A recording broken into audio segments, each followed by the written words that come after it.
James Cagney is a Hollywood legend remembered for his gritty gangster roles and explosive energy. But beyond the on-screen persona lies a life story full of surprising twists.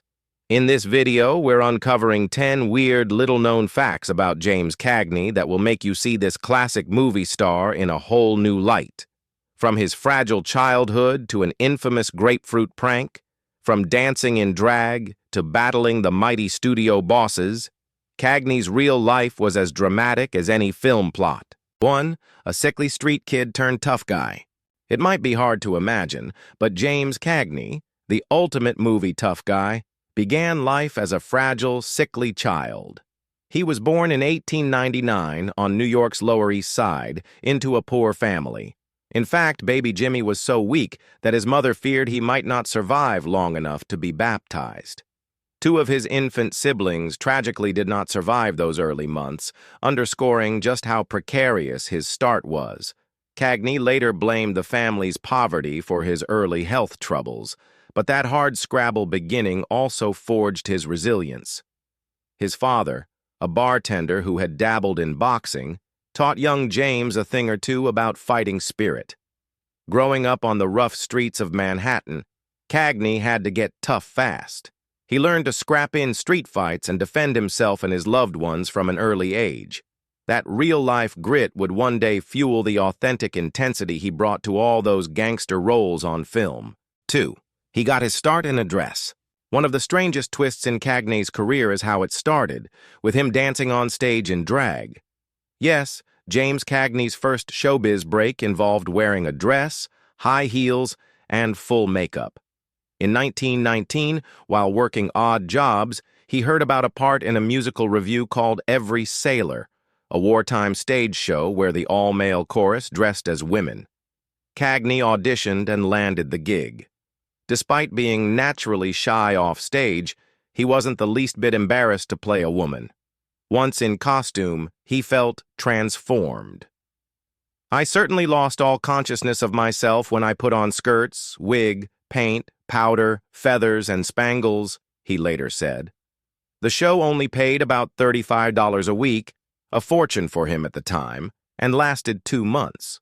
But it launched Cagney's 10-year journey through vaudeville and Broadway. Who could have predicted that a guy who began his career doing comic female impersonations would soon reinvent himself as Hollywood's most feared gangster?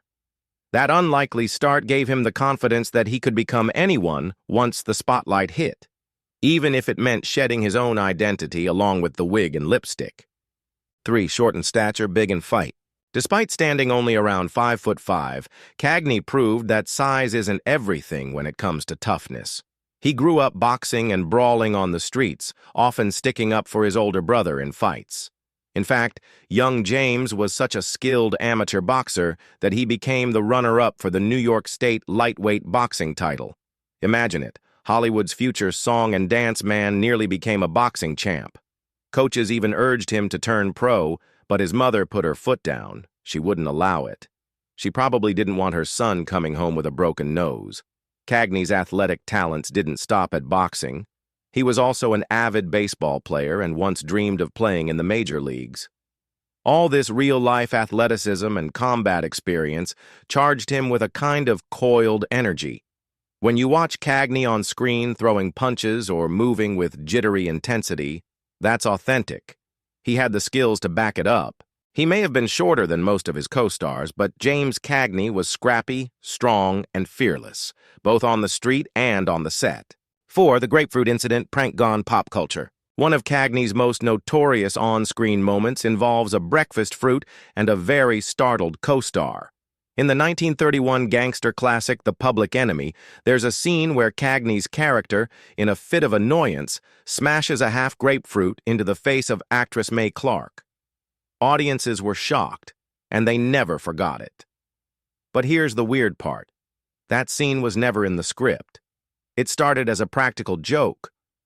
Cagney and Mae Clarke cooked up the gag during filming just to get a reaction from the crew.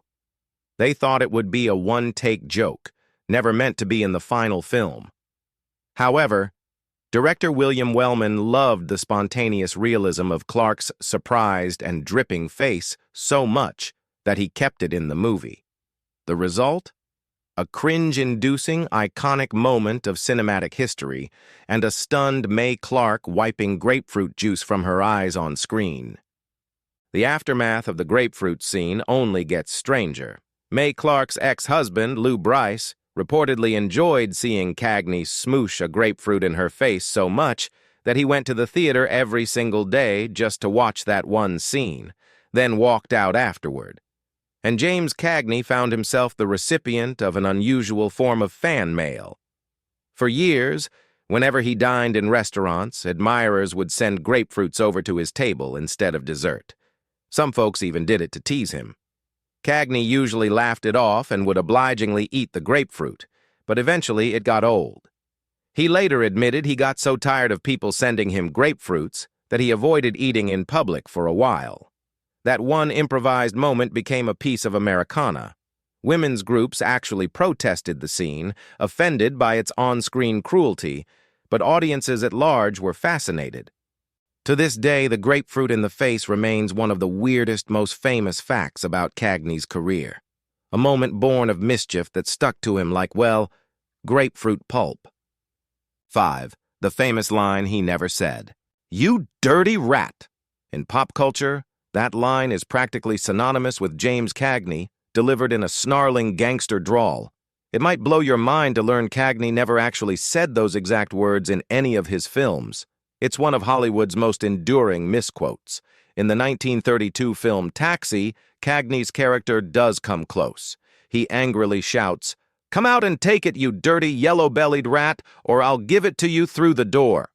Not exactly a snappy one-liner, but certainly memorable. In another movie, Blonde Crazy, 1931, he refers to a villain as a dirty, double-crossing rat. Over time, people just shortened and warped these lines into the simpler "you dirty rat" and attributed it to Cagney's tough guy persona. The myth became so widespread that even Cagney joked about it. At a 1974 AFI Life Achievement ceremony, he playfully noted that fans always quoted "you dirty rat" at him, something he never truly said. This little fact is a fun reminder of how pop culture can put words in a legend's mouth. So next time you hear someone do a Cagney impression with "ya dirty rat," you can smile, knowing it's a line Jimmy himself would raise an eyebrow at. 6. Battling the Hollywood system.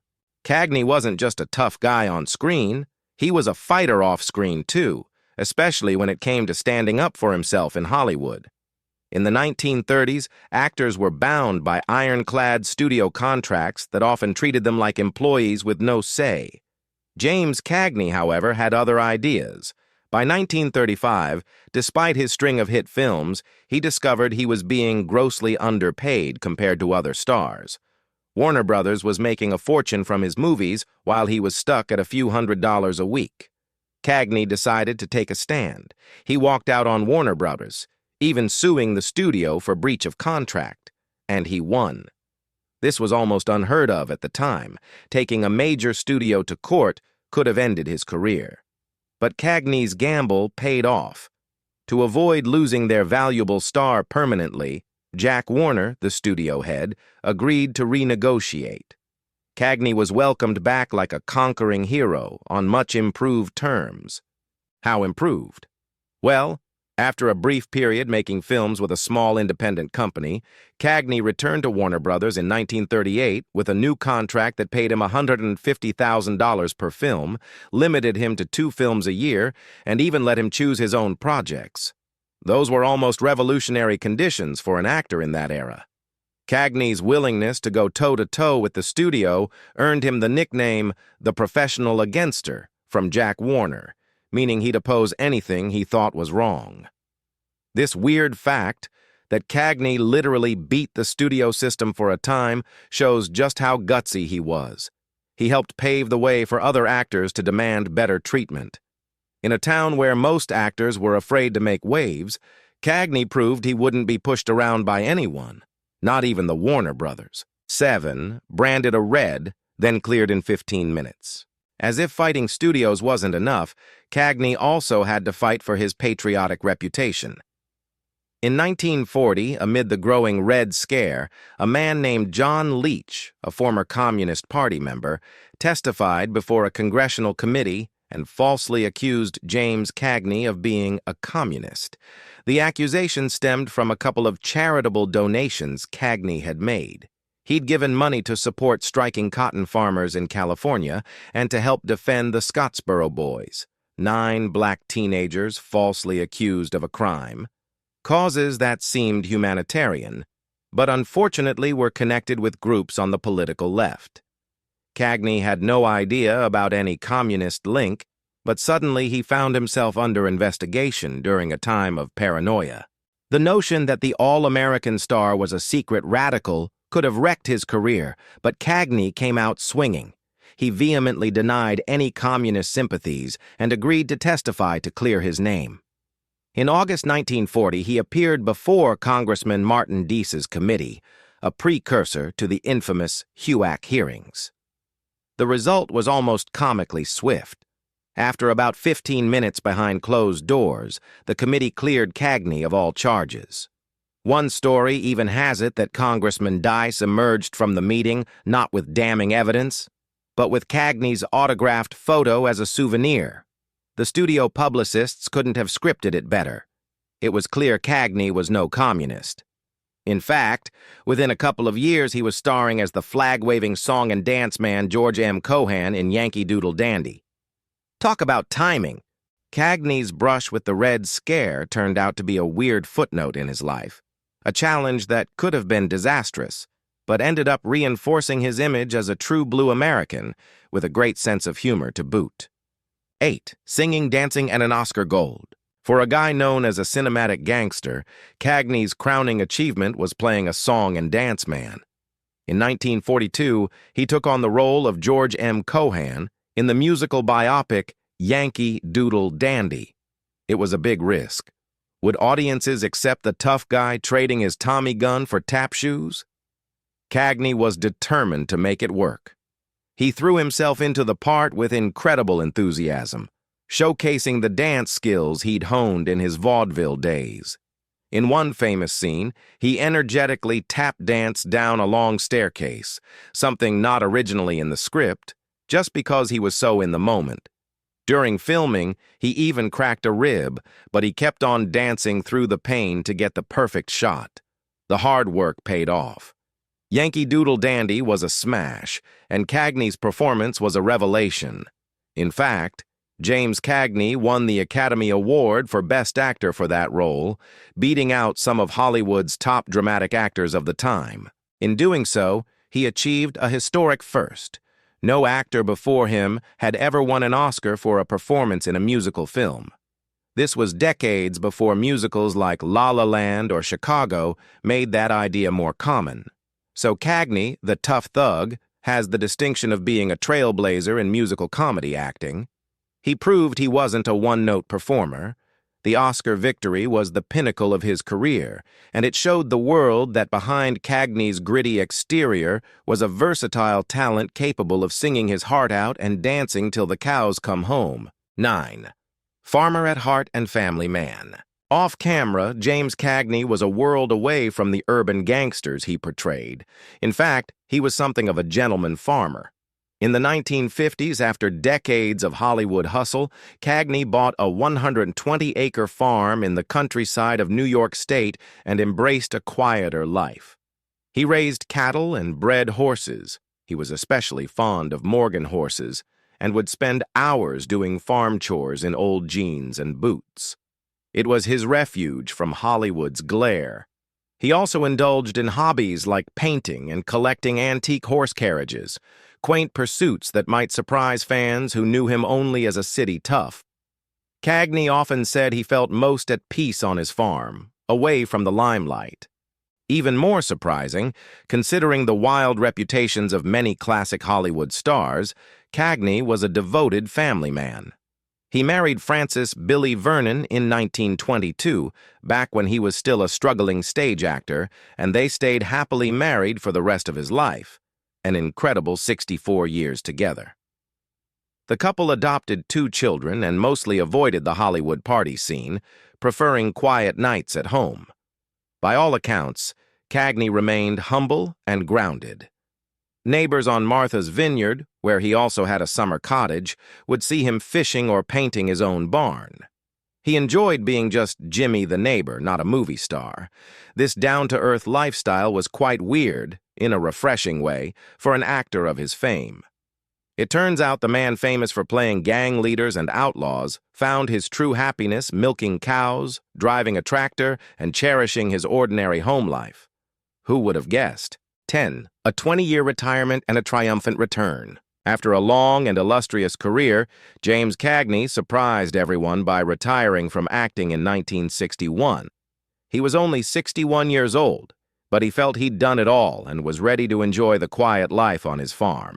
For 2 decades, Cagney resisted all offers and essentially vanished from Hollywood's radar.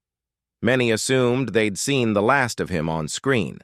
But Cagney had one more twist in his story. In the early 1980s, acclaimed director Milos Forman coaxed the 81-year-old Cagney out of retirement for a small role in the period film Ragtime, 1981. Cagney was hesitant. By then, his health wasn't great. He'd suffered a stroke in 1977 and had ongoing complications. In fact, part of the reason he agreed to do Ragtime was as a form of therapy to get himself active again. He figured a short shoot might help him recover his strength and give him something to focus on. So, 2 decades after his last film, Cagney stepped back in front of the cameras, playing a feisty old New York police commissioner. The comeback was a success. When Ragtime premiered, critics and audiences applauded Cagney's performance. His charisma hadn't dimmed a bit, even if he now walked with a cane. It was a triumphant return, and it introduced Cagney to a whole new generation of moviegoers in the 1980s. After Ragtime, he officially retired for good, this time with a sense of closure.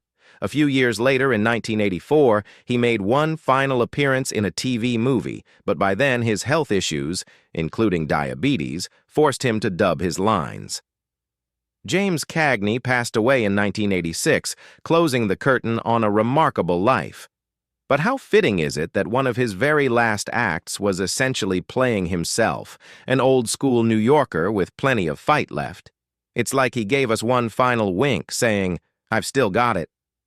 Cagney's 20-year retirement and comeback is a unique chapter in Hollywood history, a weird, inspiring epilogue that showed the world James Cagney was truly one of a kind, to the very end. Watch our next video for more surprising stories from Hollywood's golden age. You won't want to miss it.